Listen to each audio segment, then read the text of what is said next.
আবু জাহাল আমার নবীর বয়ান শুনিয়েও কালেমা পড়ে না, আর ওমর রসুলকে জবাই করতে গিয়ে কালেমাওয়ালা হয়ে গেল।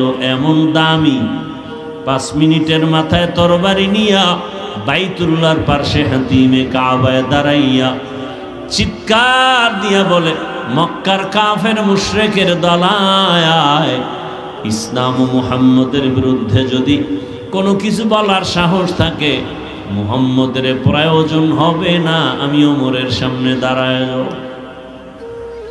হেদায়েতের মালিক কে? ওই ওমরের এখন এত পাওয়ার, যেই রাস্তা দিয়া ওমর চলে ওই রাস্তায় শয়তান আসে না ভয়।